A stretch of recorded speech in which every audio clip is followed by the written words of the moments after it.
Olá, um excelente dia para você que acordou bem cedinho para acompanhar o Manhã no Ar.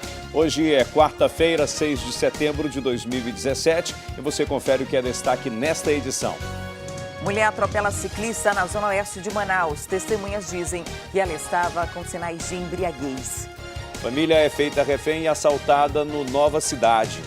Os suspeitos estavam armados e na casa, entre essas 5 pessoas, havia 2 crianças. Uma de 1 ano e a outra de 2 anos.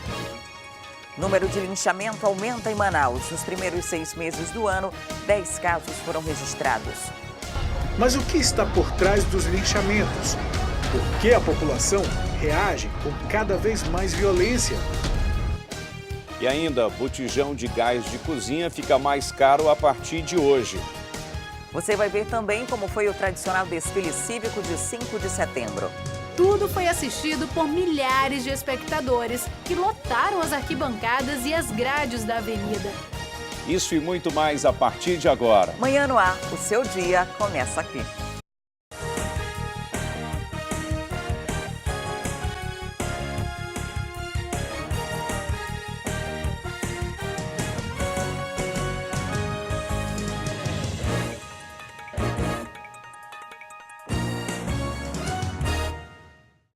São 6 horas e 3 minutos, nós estamos ao vivo e você pode participar do Manhã no Ar com a gente. Manda para cá suas sugestões de reportagens, denúncias, flagrantes. É só enviar uma mensagem de áudio ou de vídeo para o nosso WhatsApp, 9225-8767.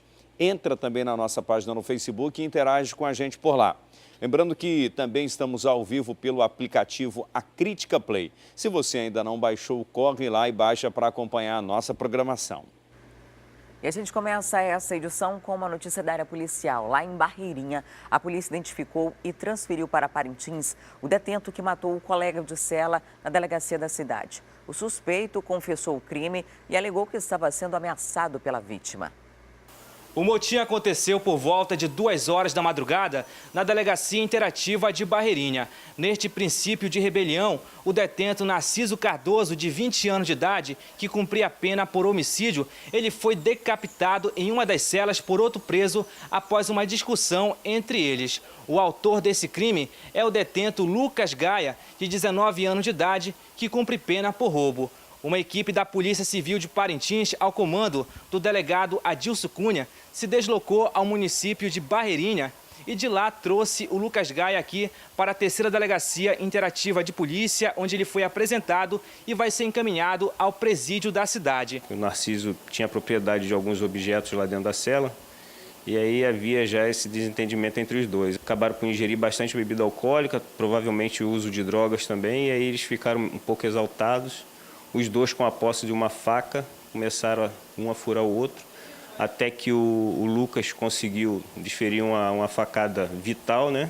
Fatal, e após isso ele veio a cortar o pescoço do Narciso. Além do Lucas Gaia, autor desse crime, também foram conduzidos a Parintins o Fábio Wesley Andrade, de 22 anos, e o Cleilson Medeiros, de 23 anos, por mau comportamento e por incitar esse motim. Ambos cumprem pena por homicídio. E uma família no bairro Nova Cidade viveu momentos de terror no início da semana. Bandidos roubaram dinheiro e levaram outros pertences. Um dos criminosos chegou a apontar a arma para uma das crianças que estavam no local. Era por volta das 10 horas da noite da última segunda-feira quando tudo aconteceu. Uma família saiu de casa para buscar uma parente que estava em uma parada de ônibus próximo aqui do local, na rua 51, no bairro Nova Cidade. Justamente porque esta área aqui, na verdade, do bairro é considerada bastante perigosa, de acordo com os moradores. Isso porque não existe nenhuma ronda ostensiva da Polícia Militar. Por conta disso, 5 pessoas ficaram na casa. Enquanto isso, a família pegava a outra parente.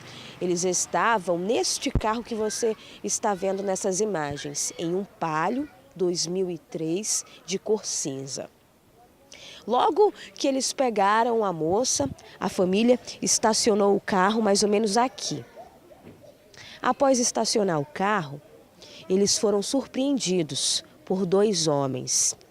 De acordo com uma das vítimas, um dos homens aparentava ter mais ou menos 33 anos. O outro era bem mais jovem. Foi então aí que eles perceberam que estava acontecendo alguma coisa errada na casa. Os 2 suspeitos, eles já haviam feito, na verdade, a limpa na residência. Levaram telefones, levaram bolsas e também uma quantia em dinheiro não especificada pela família. De acordo com uma das vítimas, que acabou não querendo se identificar por questões de segurança, o assalto durou cerca de 10 a 11 minutos, tempo suficiente para todos ficarem aterrorizados. Os suspeitos estavam armados e na casa, entre essas 5 pessoas, havia 2 crianças, uma de 1 ano e a outra de 2 anos. Um dos suspeitos, de acordo com ela, apontou diversas vezes a arma para uma das crianças, ameaçando, dizendo que iria atirar se porventura eles não entregassem o que eles desejavam. Ele botou a arma na cabeça das crianças, botou na cabeça da minha mãe, da minha irmã. Minha mãe tentou pegar a bolsa, botar por baixo do carro, jogar para baixo do carro para ele não levar, porque tinha celular, tinha dinheiro, tinha documento.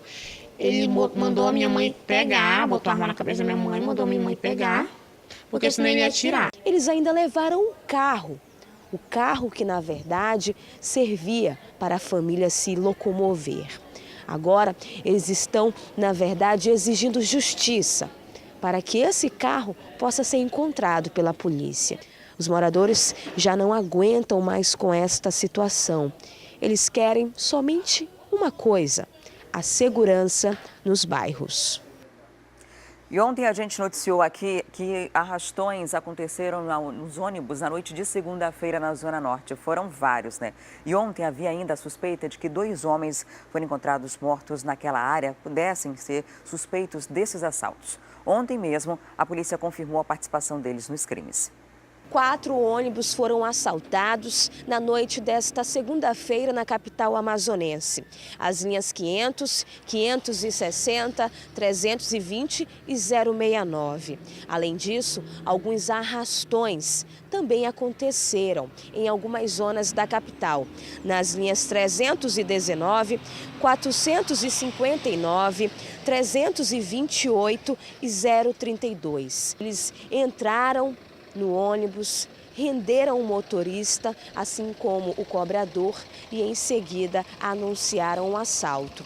Eles levaram, na verdade, os pertences dos passageiros, bolsas e também a renda do dia do ônibus. Só para você ter uma ideia, 2 suspeitos foram encontrados mortos. Um deles é o Alan Alves Souza, de 22 anos, que acabou sendo atingido com vários tiros. Um pegou na coxa e um outro suspeito também, que até o momento não foi identificado pela polícia, também foi atingido com diversos tiros no bairro Colônia Terra Nova. Um desses tiros acabou, na verdade, atingindo o abdômen desse suspeito. Além disso, com ele foram encontrados diversos pertences perto do corpo dele, além também de bolsas, é claro, fruto de um desses crimes.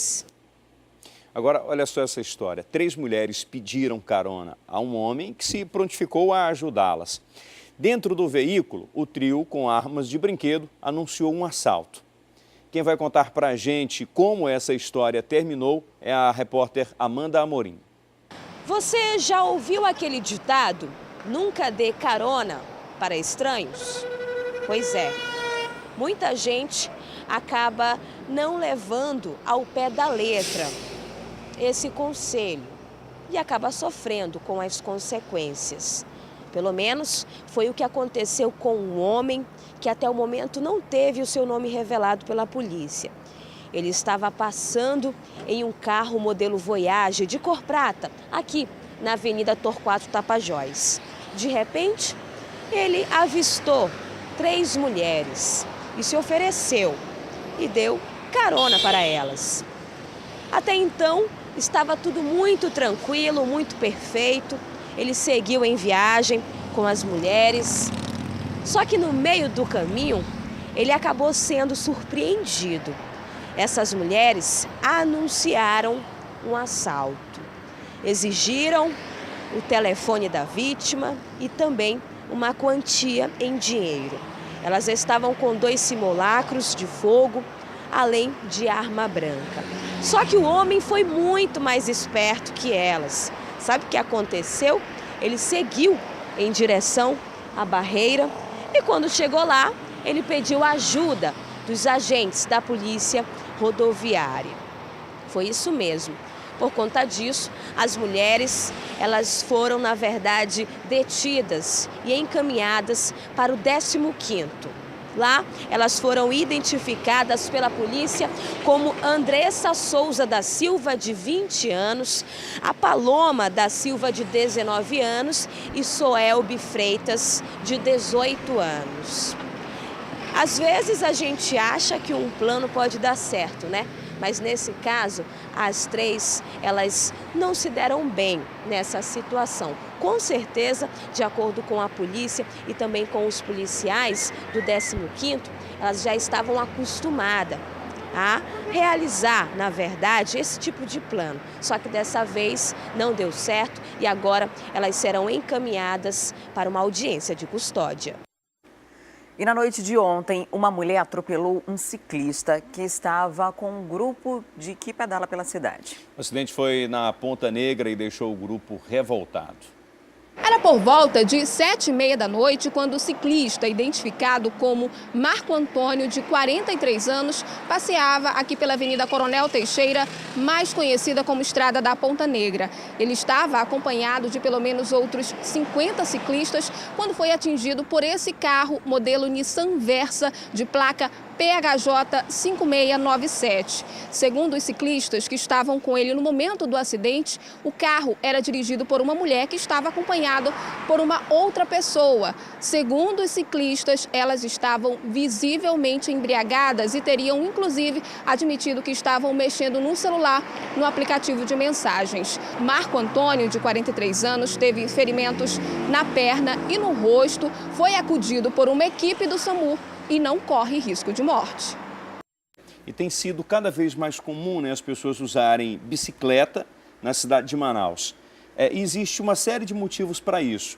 É uma forma de você não estar poluindo o meio ambiente, você está melhorando sua saúde. E outra coisa, muitas pessoas usam esse meio de transporte por necessidade mesmo. É só você ir no canteiro de obras e você vai perceber que o estacionamento lá está lotado de bicicletas. Infelizmente, a nossa cidade não tem a estrutura necessária para essas pessoas. O que fizeram aí foi só um ensaio, né, do que poderia ser ciclovia ou ciclofaixa. E há, acima de tudo, a falta de respeito e de compreensão por parte do condutor. O que estabelece a legislação? Que você deve conduzir o veículo a uma distância mínima de 1,5 metro. Agora, Adriane Diniz, não tem como fazer isso se você não tem consciência, se você está sob efeito de bebida alcoólica e ainda mais com a cabeça baixa olhando o celular. É uma situação absurda e essa questão do respeito é o principal problema, porque o Código de Trânsito Brasileiro coloca a bicicleta como modal de transporte. Não precisa ter necessariamente uma ciclovia ou uma ciclofaixa para que o ciclista possa transitar naquela região. Ele tem o direito de andar em qualquer rua que ele desejar. Inclusive, os ciclistas que são bem orientados andam no meio da faixa para evitar que passem carro encostando, jogando para a calçada, o que é muito comum, é o tal daquele fino educativo, né? Fininha educativa. Que tiram, que é uma irresponsabilidade muito grande. Inclusive, alguns projetos de conscientização, alguns motoristas de ônibus já ficaram do lado, pedalando bicicleta e o ônibus passando do lado para que eles tivessem consciência do que é quando isso acontece no dia a dia no trânsito. O ciclista Marco Antônio passa bem e a moça que dirigia o carro foi identificada como Raíssa Mineiro. Ela prestou depoimento e foi liberada, mas ela não prestou depoimento na hora não, Wilson. Ela saiu de lá, deve ter ido em casa, trocou de roupa e depois voltou na delegacia para prestar esse depoimento. Inclusive, ela é funcionária da Secretaria de Segurança Pública. A gente também não tem informação se ela fez o teste do bafômetro, né, para saber se ela estava ou não embriagada, como dizem as pessoas que presenciaram esse acidente. Lamentável. E ao invés de aproveitar o feriado para descansar, 2 homens resolveram praticar assaltos no centro de Manaus. O alvo dos bandidos era uma mulher que saía do trabalho na tentativa de roubo. Um dos ladrões acabou baleado. Dia de feriado aqui no centro de Manaus é dessa forma. Tranquilo e com pouca movimentação de pessoas. E é justamente se aproveitando dessa situação que criminosos têm agido. Foi o que aconteceu na tarde desta terça-feira. Já passavam das 15 horas. Um rapaz estava indo buscar a esposa de carro, justamente aqui próximo. Quando ele se aproximou do local, ele percebeu que ao lado da esposa, 2 homens estavam em uma moto. Ele para, fica observando a situação e resolve se aproximar. É aí que ele percebe que os 2 homens, na verdade, são assaltantes. Então, o rapaz não pensa 2 vezes. Arranca com o carro, atingido em cheio os criminosos. Um deles consegue fugir imediatamente. O outro, ferido, também acaba correndo. O bandido vai se esconder em um beco que fica entre as ruas Visconde de Porto Alegre e Jonatas Pedrosa. Mas, de repente, um homem misterioso, um justiceiro, que ainda a polícia quer saber quem é, acaba atirando no bandido e depois sai do local. Uma viatura do SAMU é acionada. O bandido é conduzido então ao hospital mais próximo. E depois, logicamente, que vai ser preso. O 24º Distrito Integrado de Polícia investiga essa história. E 2 homens tentaram roubar a arma de um vigilante no centro de convivência da família Madalena Arcidal, no bairro Santo Antônio. O que eles não imaginavam é que um policial à paisana estava no local e acabou reagindo. A noite de segunda-feira, véspera de feriado, poderia ter sido tranquila para muitas famílias que vieram passear, fazer exercícios físicos aqui no centro de convivência da família Madalena Arcidal, no bairro Santo Antônio. Poderia, se não fosse a violência. Por volta das 7h30, 8 horas da noite, uma dupla entrou numa moto aqui no centro. O vigilante até percebeu que era uma atitude suspeita, porque eles iam, voltavam e ficavam observando a movimentação. E ele estava certo. O homem tentou tirar a arma do vigilante. Nesse momento, tinha um policial civil, a paisana, fazendo uma caminhada. E ele estava armado. Houve troca de tiros com esses assaltantes. Um deles foi baleado e foi levado pelo SAMU. O outro, que estava armado, conseguiu fugir. A moto foi apreendida pela polícia. A 5ª Companhia Interativa foi que tomou conta desse caso. Agora, hoje, o centro está fechado, mas a gente conseguiu encontrar alguns vigilantes trabalhando. Eles chegaram a dizer que aqui, no centro de convivência da família, é a área vermelha. Eles pedem ajuda, reforço policial. Fica o apelo da população aqui do bairro Santo Antônio, que não consegue mais nem passear, nem fazer atividades físicas num lugar como esse, tranquilamente.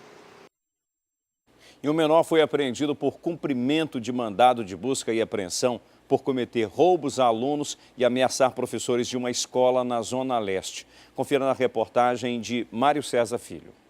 Terror dentro de uma escola municipal no bairro Jorge Teixeira, Zona Leste de Manaus. Preste atenção nessas imagens. Um grupo de estudantes acaba sendo surpreendido por um infrator armado. Ele parte para cima de um aluno em específico. A intenção dele, matar. De repente, ele saca o revólver e atira. Por sorte, a bala não atinge a vítima. Apesar da estatura, o infrator é apenas um adolescente de 14 anos, ex-aluno da escola. Mas, Qual seria o motivo alegado para tamanha fúria? Então, motivação na época é que teria uma moça que teria namorado com um amigo dele e esse amigo teria, entre aspas, contratado porque não pagou nada, né, para poder chegar lá e matar o garoto. A tentativa de homicídio aconteceu no último dia 17 de abril. Mas essa não é a primeira vez que o adolescente se comporta dessa forma. No ano passado, ele resolve abandonar os estudos. E é nesse tempo, fora da escola, que o adolescente teria sido recrutado para se transformar em um soldado do tráfico de drogas na região. Meses depois, o garoto decide retornar à escola, mas não para assistir aulas, e sim para cometer atos infracionais, principalmente roubar os ex-colegas de escola. E muito mais que isso, ele também passa a ameaçar os funcionários que tentam impedir o seu acesso. Inclusive, ameaça por 2 vezes uma professora. O adolescente, pilotando uma moto, passa em frente à escola, olha para a professora, aponta o dedo e diz: "Você vai para o saco." A mulher fica com tanto medo que resolve pedir transferência para outra escola. Alguém tinha que fazer alguma coisa. E foi exatamente o que aconteceu. Após uma decisão judicial, enfim, o adolescente foi apreendido pela Polícia Civil. O Ministério Público já se manifestou pela internação do menor. Ele vai para uma unidade de internação provisória, onde ele vai ter mais uma audiência com o juiz, mais uma audiência com o promotor, e aí sim eles vão decidir. E no conjunto Amazonino Mendes, irmãos gêmeos foram apreendidos suspeitos de tráfico de drogas. Quem traz as informações desse caso é a repórter Júlia Magalhães. Os 2 irmãos gêmeos de 15 anos foram presos no conjunto Mutirão, no bairro Amazonino Mendes, zona norte da cidade. Segundo as informações, a Polícia Militar recebeu uma denúncia anônima de que naquele local, naquela casa, estaria acontecendo o tráfico de drogas. A denúncia chegou através do telefone, da linha direta da Polícia Militar. E aí a Rocan foi até o local e constatou que realmente os 2 irmãos de 15 anos estavam fazendo o tráfico de drogas. Dentro da garrafa térmica foram encontrados 93 kits de drogas, 31 trouxinhas de pasta base, 14 de cocaína, 2 porções médias de maconha tipo skunk e mais dinheiro. Os 2 adolescentes foram trazidos aqui para a Delegacia de Apuração de Atos Infracionais, onde eles vão aguardar a justiça, que vai decidir se eles vão ser internados ou se eles vão ser liberados. Há pouco a gente chegou a conversar com a delegada que está nesse momento e elas estavam justamente fazendo aí a embalagem da droga para mandar para a perícia, que é aí que vai ser constatado qual é realmente o tipo de droga. E aí os adolescentes que ainda estão aqui no prédio vão ficar dependendo da justiça para ver se solta ou se não solta. As informações que a gente tem é que são 2 adolescentes que vieram do município de Borba e que estavam tentando instalar ali o tráfico de drogas naquela região. E aí, provavelmente, os vizinhos moradores ali do entorno acabaram avisando a Polícia Militar e aí esses adolescentes foram apreendidos e se encontram aqui no prédio da Delegacia de Apuração de Atos Infracionais. E a descrença, Adriane Diniz, com a justiça vem fazendo com que muitas pessoas façam justiça com as próprias mãos. E está cada vez mais comum o número de casos de linchamentos, que é aquela agressão até a morte. E isso tem sido praticado contra aquelas pessoas que praticam até mesmo crimes de menor potencial ofensivo. E aí a população se insurge e acaba executando ali em praça pública, Só para você ter ideia, até junho deste ano, aqui em Manaus foram registrados 10 casos assim. Agora, tem um detalhe, quem pratica esse crime também está passivo de ser responsabilizado criminalmente. Confira na reportagem de Emanuel Cardoso e Márcio Souza.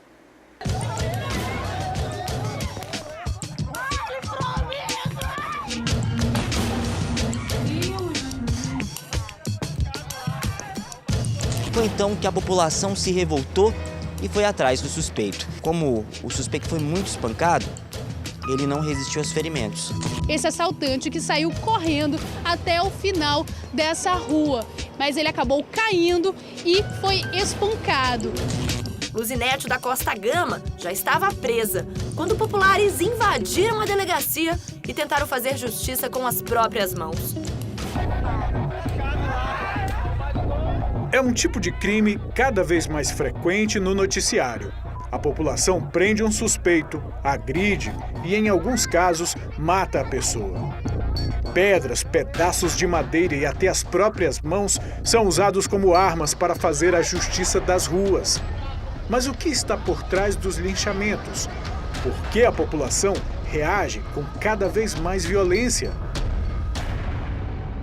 Pesquisas nacionais apontam Manaus como uma das cidades mais violentas do Brasil.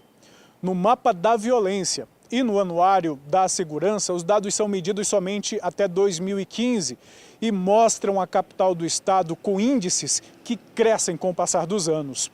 Nenhum dos estudos refere-se exclusivamente a linchamentos, mas, segundo a Secretaria Estadual de Segurança, em 2015 foram registrados 2 casos. No ano passado, foram 26 linchamentos. Neste ano, até o mês de junho, 10 pessoas morreram por esse tipo de crime. O artigo 345 do Código Penal, que preconiza o exercício arbitrário das próprias razões, ele diz que a pena é pequena, de 15 dias a um mês.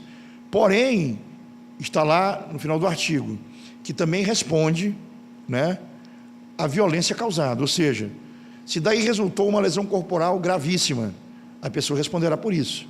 Se daí resultou um homicídio, responderá por isso também. Um crime que, segundo o representante dos direitos humanos, está ligado diretamente à ausência do Estado em garantir a segurança pública.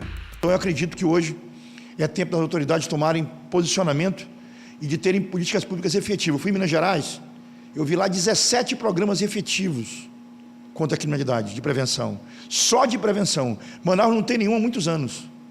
E esse é um problema grave. Então, o que nós vemos hoje são as consequências, né, da omissão estatal. Nunca se houve tantos furtos, nunca se viu tantos roubos, tantos homicídios. Manaus nunca foi tão violento. E, infelizmente, vem a sensação de insegurança para a população que, de forma equivocada, acaba agindo com o exercício arbitrário das suas próprias razões.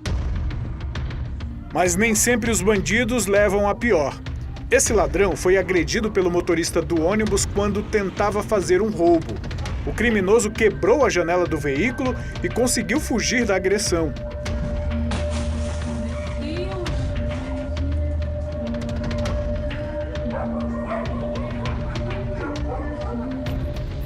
Nesse outro caso, a população reagiu a um assalto e conseguiu segurar o suspeito.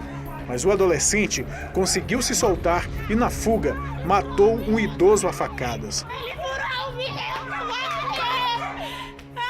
O que ocorre hoje nas ruas de Manaus não é algo novo na história.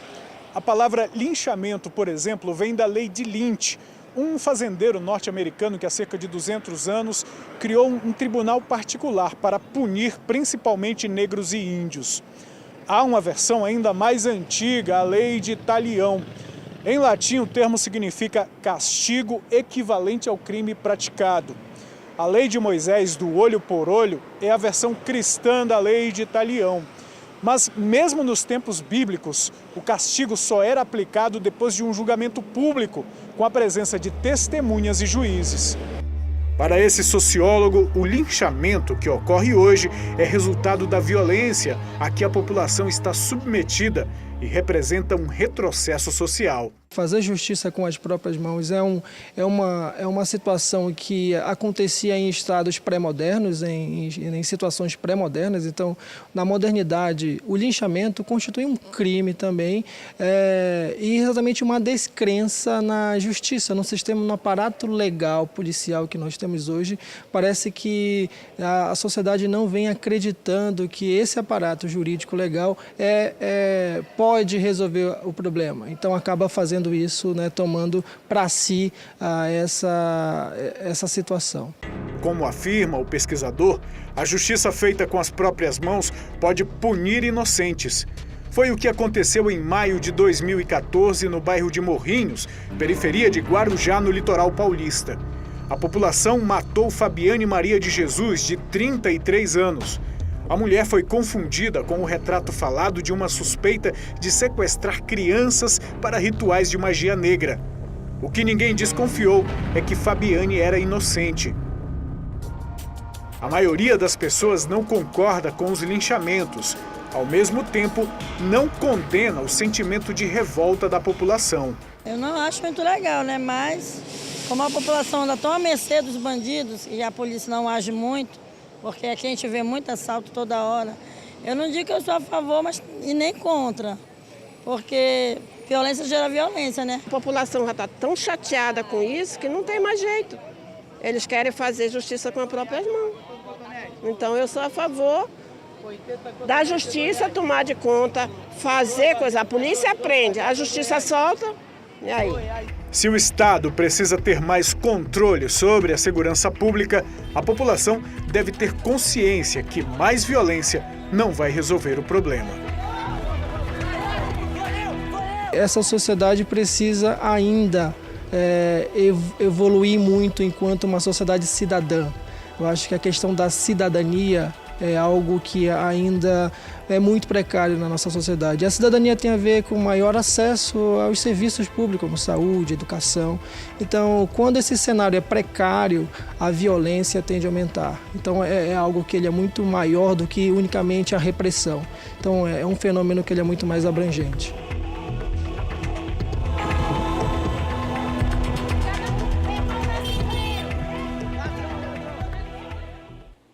No centro comercial, um homem foi perseguido, torturado e morto.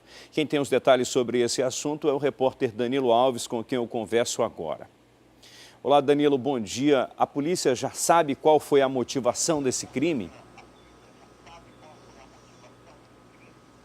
Oi, Wilson, muito bom dia para você. Ainda não, a polícia ainda não desconfia de nenhum tipo de motivo ou identificação dos assassinos desse homem que também ainda não está identificado. Nós estamos aqui bem no comecinho da Avenida 7 de Setembro. A gente mostra aqui a placa indicando o lugar. Foi aqui por volta das 8h30 da noite que esse homem acabou sendo assassinado. Vizinhos ouviram vários tiros vindos dessa direção aqui do comecinho da Avenida 7 de Setembro. Muitos relataram à equipe de reportagem, à Polícia Civil, de que viram 4 homens saindo daqui correndo depois do crime acontecer. Depois que esperaram um pouquinho o tumulto passar, os vizinhos vieram até aqui a rua e viram o corpo do rapaz estirado. Ele tem aproximadamente entre 25 e 30 anos, segundo o Departamento Técnico-Científico da Polícia Civil, e tinha uma marca de tiro na nuca, ou seja, ele foi executado e depois os assassinos conseguiram fugir. A Polícia Militar, a 24ª Companhia Interativa Comunitária, foi acionada aqui para o local e até tentou fazer uma varredura pelo centro da cidade. Mas como você bem sabe, que está assistindo a gente, muitas pessoas frequentam o centro, principalmente aquelas pessoas que acabam praticando furtos e também algumas pessoas ali que consumem drogas, que acabam ali fazendo alguns crimes, pequenos crimes pela cidade, principalmente aqui nesse ponto, onde tem muitas pessoas mesmo que realizam esse tipo de crime.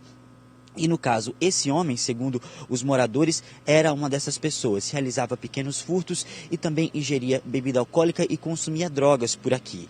Quando às 8h30 ele foi assassinado. A Polícia Civil, a delegacia especializada em homicídios e sequestros, Wilson, como eu falei para você, ainda não tem nenhuma motivação. Mas aqui na Avenida 7 de Setembro, principalmente no começo aqui da avenida, tem muitas câmeras, já como a gente está bem do ladinho aqui do Paço da Liberdade. Então aqui já é um lugar que está monitorado por câmeras. A Polícia Civil, a partir de hoje, deve vir aqui para poder pegar essas imagens do circuito interno de segurança, justamente para poder ter alguma identificação desses suspeitos e também saber aí a motivação. Como a gente sabe, a maioria desses crimes, 80% dos crimes de homicídio, tem relação com a dívida com o tráfico de drogas, mas isso não pode ser afirmado agora. É preciso que a delegacia continue investigando e é isso que eles devem fazer. Por enquanto, um crime misterioso que ainda não tem nenhum tipo de motivação.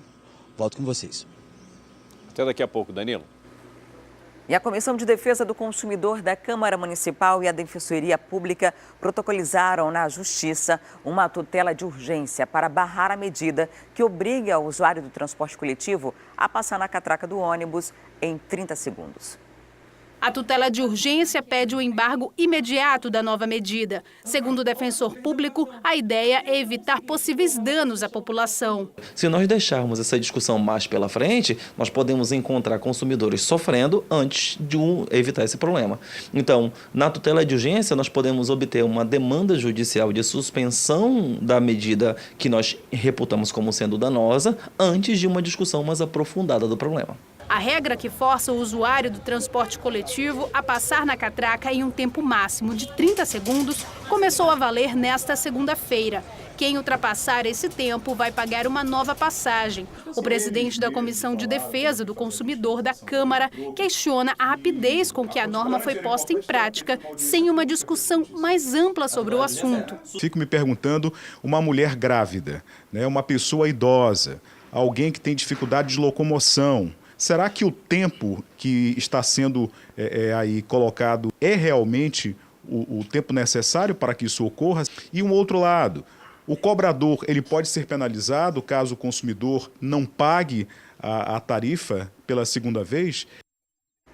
Apesar do feriado prolongado, o pedido deve ser analisado por um juiz plantonista ainda essa semana. E a gente vai falar agora de uma denúncia. Mais de 1.000 funcionários públicos de Tapauá, município a cerca de 400 quilômetros de Manaus, ainda não receberam os salários dos 3 últimos meses, isso do ano passado.